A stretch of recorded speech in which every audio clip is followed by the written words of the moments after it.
Hello, this is the Jake's Stuff YouTube channel. My name is Bob Jakes, and the J8X is a clever spelling of my last name. It has been for years that I've been using it. Okay, so this video is about the fact that my Hackintosh has been resurrected. This is my PC that I've transformed into a Macintosh.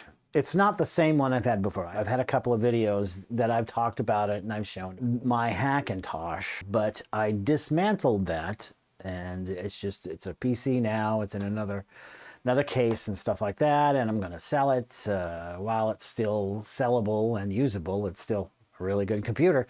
Yeah, so what I was doing was, the intent was, well, I bought a new motherboard and a new CPU. Underneath this fan situation here is my CPU.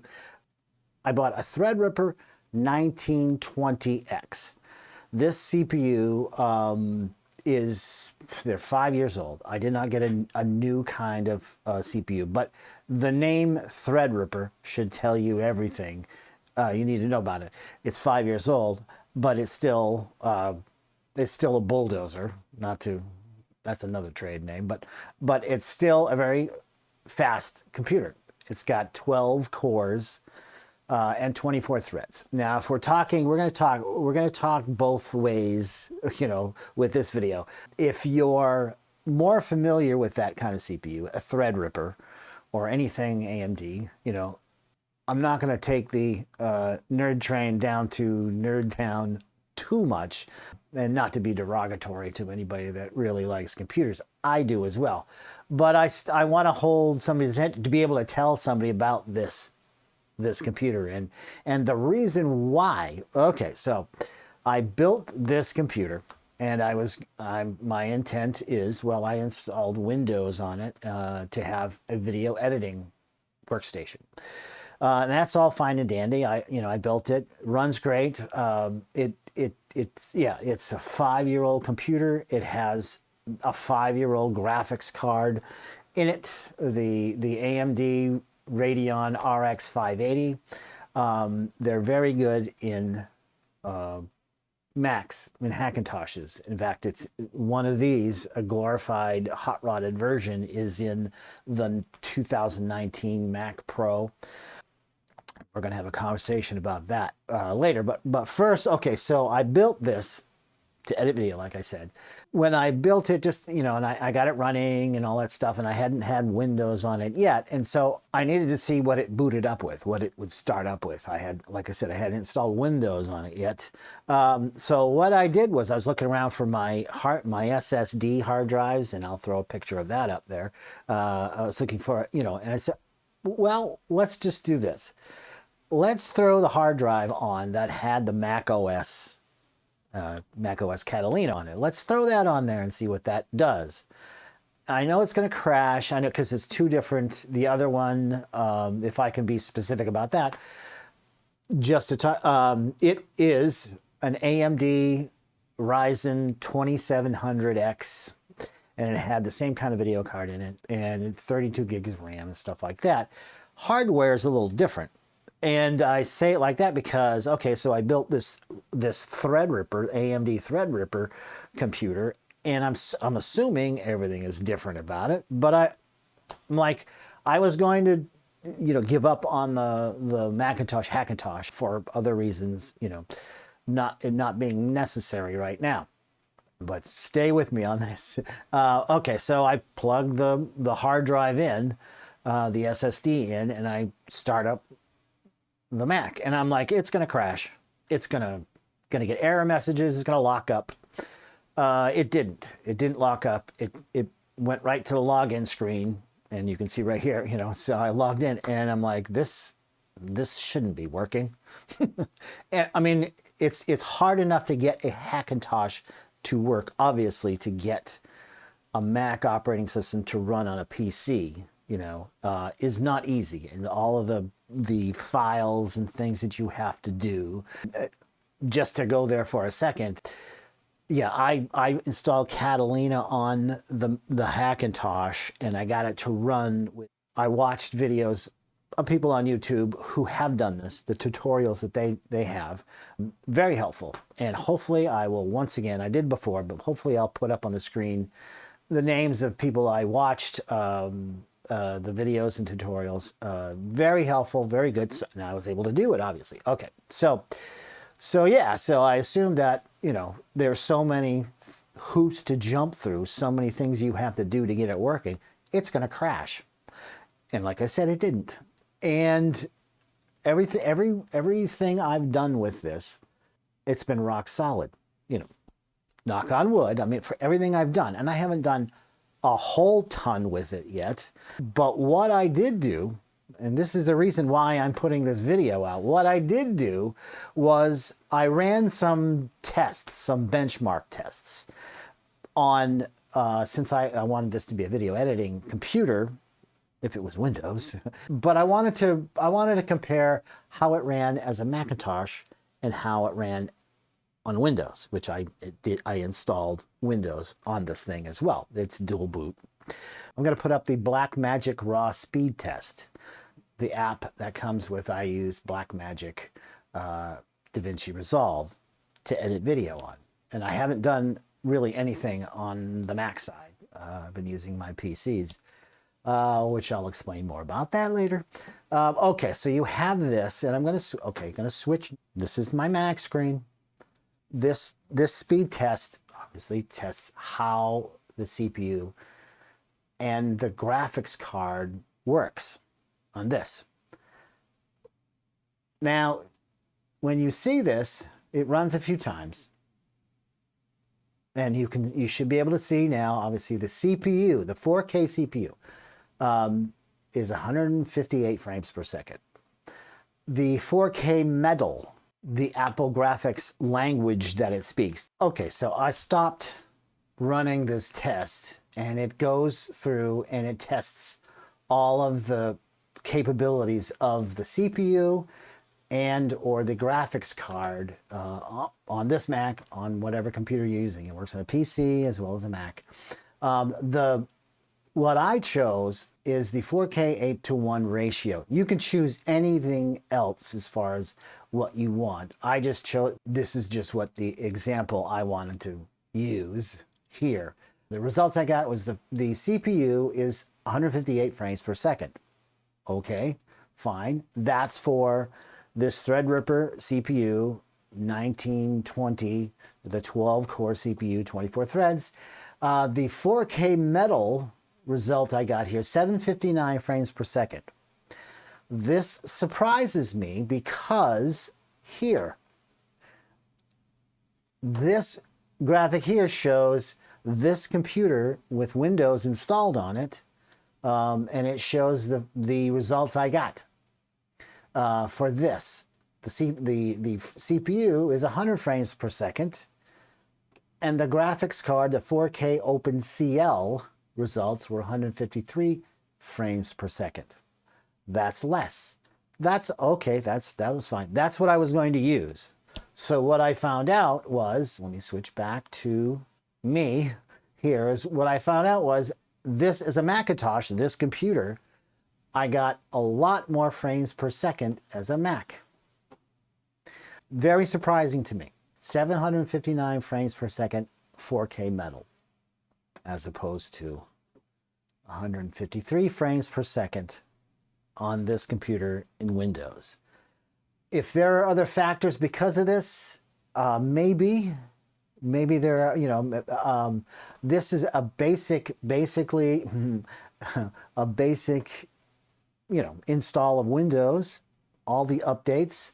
I install all the relevant applications that I use on it, you know, mostly on this computer, mostly DaVinci Resolve by Blackmagic. Yeah, the results I got was this. Now, I can throw up, for reference, I can throw up a graphic, and I will. My other computer, my gaming computer, I use quotes because, well, it's a good gaming computer. I just want to use it for that. Its frames per second, I need to remember what those are while I'm talking about it, while I put the picture of it up there. But it should be 150 some odd frames per second for the CPU for that, and the 4K for the NVIDIA graphics card should be in the 450 frames per second ballpark. That graphics card on that computer, which was my better computer, it's a NVIDIA RTX 2070. I've had it for 2 years now, and I thought it was, it's a very good video card, graphics card, obviously for gaming and stuff like that, and I used it for DaVinci video, editing video, and that one, I assumed that the NVIDIA graphics card was going to be better than my Hackintosh because it's faster. And to tell you what it has on that computer, it has an AMD Ryzen 3800X 8-core CPU. Runs about neck and neck with this Threadripper because the 3800 is a faster CPU as far as the clock speed, as opposed to the Threadripper, which is just a little bit slower for the clock speed, but there's more cores, there's more CPUs on it for editing video. So that was the surprise, the pleasant surprise. So my question now is, the question to myself is, what do I use this for? Do I use this? I was going to use it in Windows. I was giving up on the Hackintosh. I'm contemplating going through the process of installing a new Hackintosh, Big Sur, or whatever the latest one is. Probably not Monterey, the latest one. Maybe a Big Sur. I just have to make that decision now. I was going to use Windows for it. And this is a whole lot faster than Windows. It's faster for 4K Metal, a lot faster than my other computer that I was using, 450 some odd frames per second. So what I think I'm going to do now, for right now, I'm going to leave it the way it is and see how long it lasts. see how, if it does. I mean, I've used the DaVinci Resolve on this to do some stuff, but I haven't done a whole ton of it on here. I wasn't really expecting this. I'm going to actually edit this video on the Mac, the video I'm recording now of me. I'm recording it on a laptop I have. Not a bad laptop too, but I'm recording the video on that, and I'm going to move it over to the Macintosh, the Hackintosh here, and I'm going to edit video on DaVinci Resolve in that. Now, what I'm going to do is I'm going to take the video from the laptop that I recorded on, and I'm going to move it to the Macintosh here, and I'm going to convert it to the ProRes flavor of video that Apple and Macintoshes like. On the Windows computers I've been converting my videos to DNX HD, which is another flavor of video that DaVinci Resolve likes. You can do both. You can do DNX HD on Macs, Windows and stuff like that, PCs. But I'm going to try and see what that does, how that works. Then I have to make some decisions about what I'm going to do.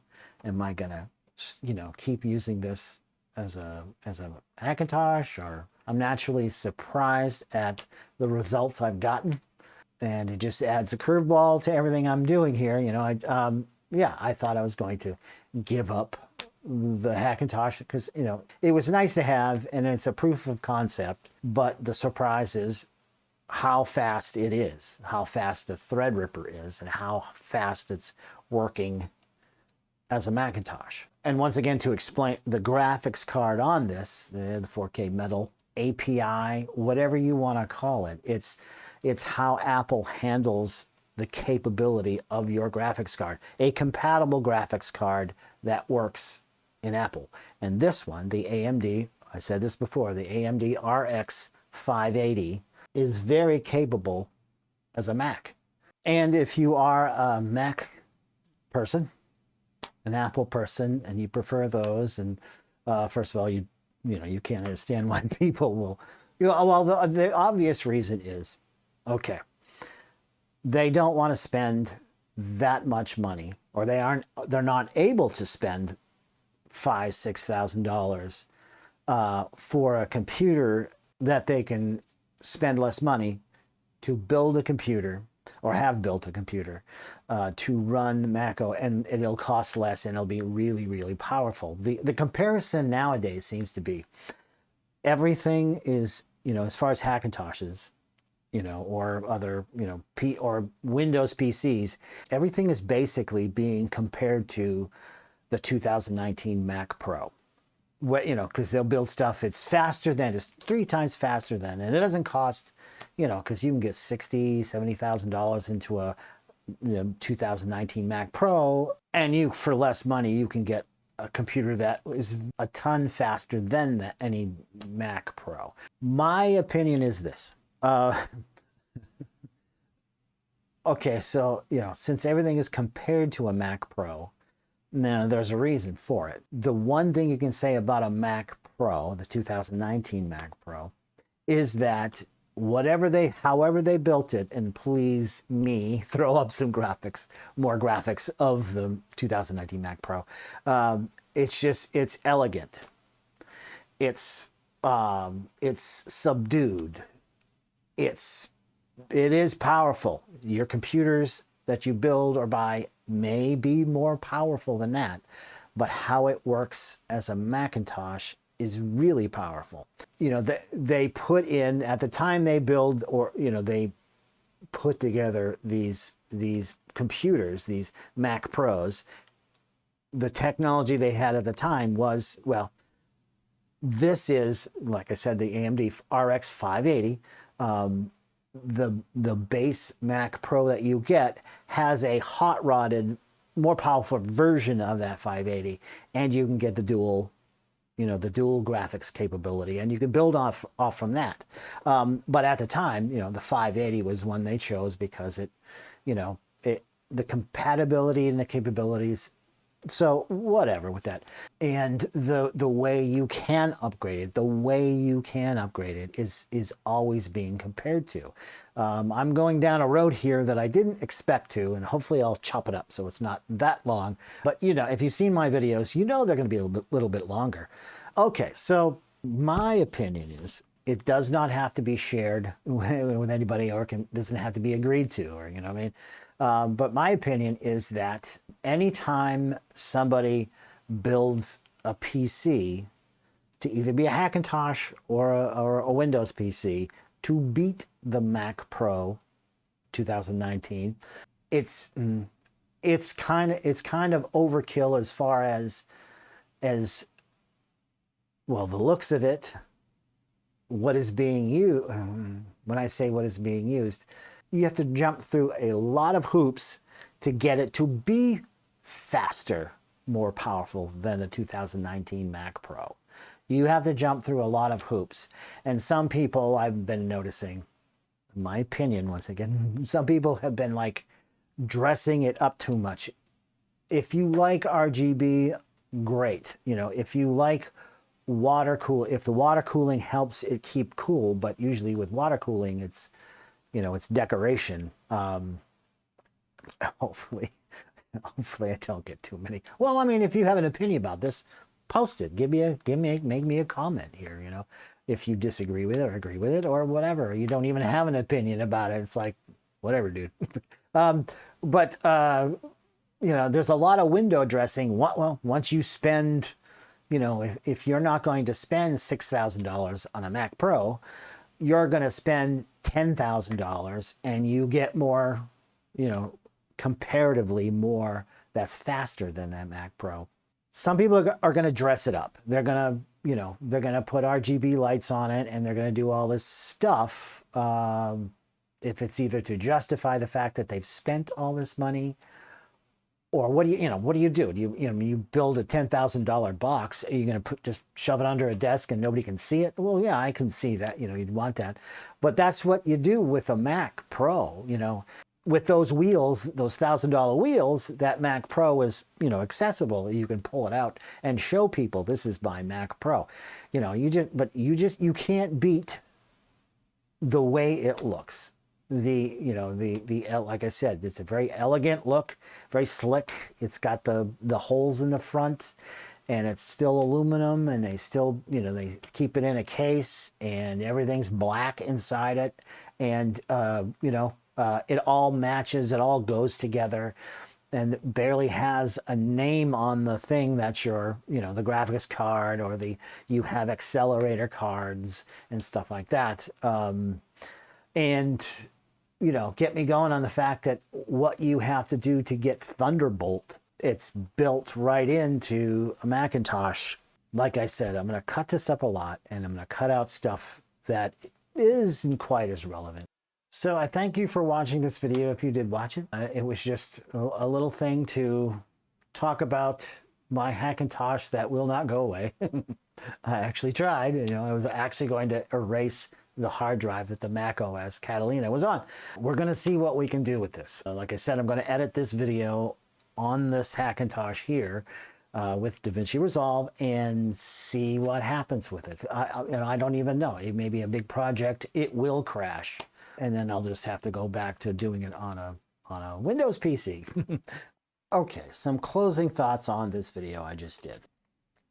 This is it in the background. I have been editing this video all along here.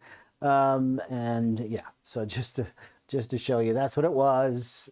And I'm going to tack this video that I'm doing now onto the end of it. I have my Hackintosh. If you can see, it's just back there. I put the cover on. Some things that I've noticed about this editing video in this Hackintosh. Any differences? Well, I think I said this earlier, I converted the video from H.264 to ProRes codec resolution video to do that on this. I didn't necessarily need to do anything. I could have left it as H.264, but I wanted to do the ProRes since it behaves. I'm editing in DaVinci Resolve, if I didn't say that before, but the way it behaves is differently on a Mac than a Windows. Well, obviously, the first thing is the fact that when you are editing in the ProRes codec, there are things like, well, let me just, you're not going to be able to see it really well, but the proxy mode, the proxy mode, how good this screen here is. Like, once again, I actually didn't hook up this display to be able to, for you to be able to see it really well. But the playback of this screen right here, it's called proxy mode, and I have the proxy mode off. In other words, it's running as good as this video is. The quality of it is good. And also, you know, it'll bog down your video in some cases, you know, if you've got a lot of stuff going on. But for what I was using it for, my proxy mode, I left off. I've had to knock it down a bit on other computers when I've been running on Windows computer. So that's the biggest thing I noticed. This is as good as it is, and I didn't have to do anything with it. I did also, I had a little trouble at first with, I have a USB audio device that I run the audio through, and it was skipping a lot. I didn't know that was the problem, but my video was skipping a lot. That's why I did stuff with the proxy mode. And then I unplugged the USB audio and I ran it through my motherboard audio that's built in, you know, the cheapo motherboard audio, which will go 24-bit, but no skipping. So riddle me that, Batman. I don't know. I have to investigate that more, but doing these videos are not scripted. I don't script them. I do a lot of editing because I will say something and I won't like what I've said, and then I'll say it again. So I'll cut that stuff out. I also will say a lot. So I cut the ums out. That's really annoying for me to listen to it. I can imagine other people listening to it. So I do cut that out. So you will see in my videos, you know, boom, boom, boom. I try to make it smooth enough, but also it's just to cut down time. Spaces in between saying something. You want to cut down time of a video, and my videos are long enough. And I don't try to make them long enough, but when people put out their YouTube video, they want to make their points and talk about everything that's interesting to you. Sometimes they're a little bit longer. And this obviously is not the fastest example, as I was explaining to you what I had for processors. It's not the fastest example of a computer. It's what I could afford. And the reason why I got it was, I happened to see, now I'm an owner of a Threadripper computer because I see that there was a motherboard for €200, dollars or whatever, and then there was a processor, the Threadripper, I could get for 130, 150 in that ballpark there. So for 350 euros or dollars, I was able to get an upgrade to a computer, a big upgrade. So I wasn't, upgrading just RAM or just, a processor to fit in the same thing, to fit in the same computer. But I also did, so there's that, but I also did upgrade the RAM I had after it was all, said and done. I had some RAM and I just added to it. So I ended up with 64 gigabytes of RAM. And that's another reason why this is much faster, is also because the RAM I have, in the way it's in the motherboard, is quad channel, so it's 4 times as fast as it was before. Also, if I said this before, maybe I'll check the editing, but maybe not, I don't know. I have the free version of DaVinci Resolve. I should be buying the 300 some odd dollar version of the real version, but so far the free version has done everything. There are some differences. I think with the Mac version of DaVinci Resolve does more, and not to be vague about it, but without going into all the details now, what I was reading is the Mac version does things that the PC version does not, the Windows version. But like I was saying, the ProRes video codec has been running really well on this computer. And speaking of computers, as I did this video a few days ago, and as I am editing this video up, I see on the YouTubes, on the internets, people are talking about the new Macs that are out. The Mac Mini, which is an M1 Ultra. It's got 2 dies on it, so it's 20,000 CPUs on it. But the speed of it apparently is supposed to be, I see the graphs and stuff like that, it's supposed to be faster than the 2019 Mac Pro.